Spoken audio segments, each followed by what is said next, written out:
I stand by the wide bedroom window, staring out over the Martin Estate vineyards as the evening sun bleeds gold across the rows of Cabernet vines. The satin folds of my wedding dress shimmer in the light, and my trembling hands smooth the fabric again and again as if I could erase the truth behind it. 15 years of my life are buried in this soil, and now I'm being traded for it. The vineyard is $75 million in debt, Angela. My father's voice still echoes in my mind. Harrison Martin, always the businessman, even when he's selling his daughter to save his empire.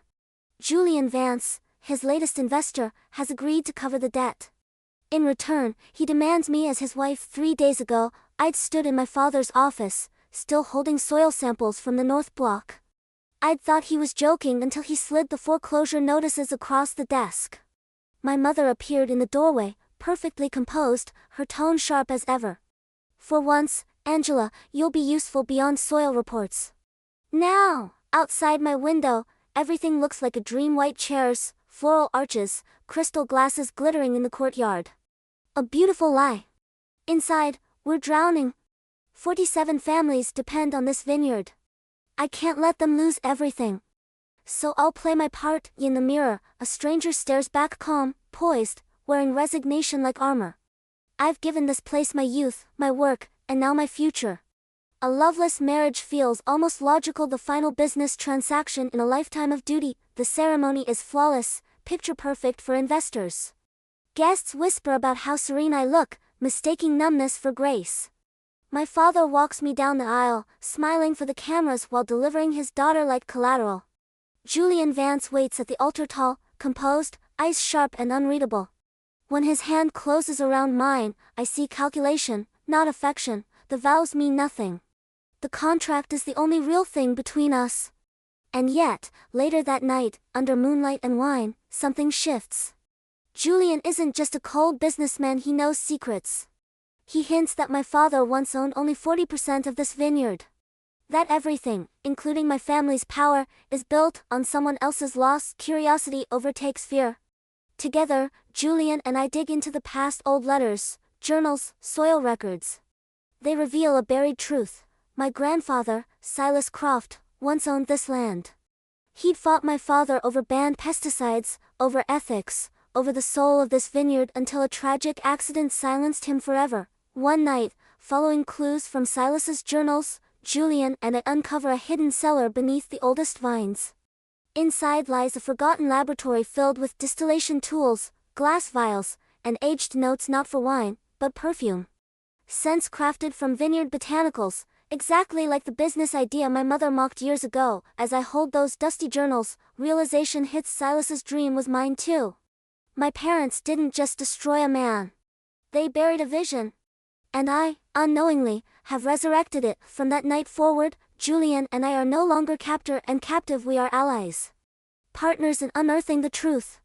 We gather evidence, forged signatures, fake maintenance logs, illegal pesticide receipts. Each discovery tightens the noose around my parents' perfect facade. By the time we set our final plan in motion, the vineyard gala glitters like a stage. While my parents toast to prosperity, Julian slips into my father's office and retrieves the proof we need: insurance fraud, forged ownership transfers, everything. As I stall my parents with talk of contaminated wine tanks, Julian's text lights up my phone. Got it. When the night ends, I stand again by that same window, the vines glowing silver under the moon. The land feels different now, no longer a cage, but the beginning of something new. For the first time, I'm not just preserving a family legacy. I'm rewriting it. The night after the gala feels too quiet. The celebration has ended, the guests gone, but tension clings to the walls like humidity before a storm. Julian sits across from me in the study, the evidence spread between us: forged signatures, falsified reports, insurance papers still smelling faintly of old ink.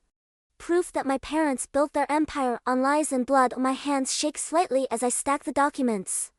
If this comes out, I whisper, the vineyard falls. Everything they've worked for gone. Julian leans forward, his eyes dark but calm. Angela, they murdered a man to build this. It's not their vineyard anymore. It's yours and Silas's. His words settle deep inside me. For years, I've served this land like a loyal worker.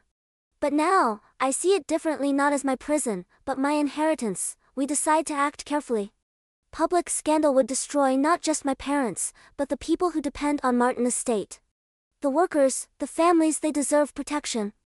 So, we plan a quiet strike, exposure through truth, not vengeance. The next morning, I find my mother in the breakfast room, dressed in white silk, pouring tea as though she hadn't built her life on deceit. "Sleep well, dear?"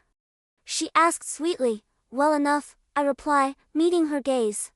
Though I had the strangest dream. About Silas Croft. Her hand freezes mid-pour. The china cup trembles ever so slightly. For the first time in my life, I see fear behind her eyes. "Don't dredge up ghosts, Angela. The past belongs buried." "Not all of it," I say quietly. That evening, Julian arranges a private meeting with the estate's attorney, a man loyal to money, not morals. We present the documents under the guise of a legal review. Within hours, word spreads quietly through the financial circle: ownership of Martin Estate may not be legitimate. My father storms into my office, slamming the door so hard the glass rattles. "What the hell are you doing?" he roars. "You think you can undermine me? Your husband's feeding you lies." I stand, unflinching. "I'm uncovering the truth you buried with Silas Croft." The silence that follows feels like thunder before lightning. My father's face pales, then darkens. "You don't know what you're talking about." "Oh, I do," I whisper. "The forged sale. The pesticides. The insurance payout. The murder." He freezes. For one fragile second, I think I see regret, then it's gone. "You'll ruin everything, Angela." "I'm saving it," I say. "From you." Julian appears in the doorway then, silent but steady. My father glares at him. "You planned this, didn't you?" Julian's tone is controlled, cold. "No, Harrison. You planned your own downfall the moment you put profit above blood." Over the next week, the estate becomes a battlefield of quiet maneuvers. Legal investigators arrive under the pretense of financial auditing. Bank representatives request clarification on ownership records. My mother feigns confusion. My father avoids eye contact, and through it all, the vines keep growing, oblivious to the war above them. One evening, Julian and I walk through the vineyard, moonlight washing the rose silver. "You did it," he says softly. "You freed this place." I smile faintly, touching a leaf glistening with dew. "Not yet. But soon." We stop near the old oak tree, above the hidden cellar that changed everything. "The earth smells alive, reborn. What will you do when it's over?" Julian asks. I look toward the horizon, where dawn is beginning to break. "I'll rebuild. A new brand. A perfumery. The vineyard will still make wine, but its soul will be in scent, not sin." Julian nods. Silas would be proud. When I turn to him, I see not the stranger I married, but the ally who stood beside me in darkness and helped me dig up the truth. The man who chose justice over convenience. The next morning, federal agents arrive with warrants. My father doesn't resist. My mother does, screaming, denying, blaming everyone but herself. Blair collapses in tears as they lead our parents away. By sunset, the estate is silent. No laughter, no orders barked across the courtyard. Only the wind moving through the vines, whispering freedom. Weeks later, I stand once more by my bedroom window, not as a pawn, but as the owner. The land feels different under my feet. It belongs to its people again, to its history, to me. Julian steps beside me, his sleeve brushing mine. "The first perfume batch is ready," he says quietly. I smile. "Let's call it inheritance." The scent fills the room: grapes, soil, lavender, and something deeper. Legacy reclaimed, and for the first time, the vineyard breathes again. As the last rays of sunset bathed the vineyard in gold, Angela stood quietly on the balcony, watching the wind dance through the vines. The land that once carried lies now whispered freedom. Her parents were gone, their empire broken, but truth had finally taken root. Julian stepped beside her, placing a gentle hand on her shoulder. "It's over," he said softly. She nodded, eyes glistening. "No," she whispered, "it's beginning." Below them, workers prepared the first shipment of inheritance, a perfume born from the soil of redemption. Its scent carried more than beauty, it carried memory, loss, and rebirth. Angela took a deep breath. The air smelled different now, lighter, honest, alive. "Silas Croft," she murmured, looking toward the hills. "You can rest now." Julian smiled faintly. "And so can you." Together, they walked down to the vineyard, hand in hand, their silhouettes fading into the twilight, leaving behind not tragedy, but legacy.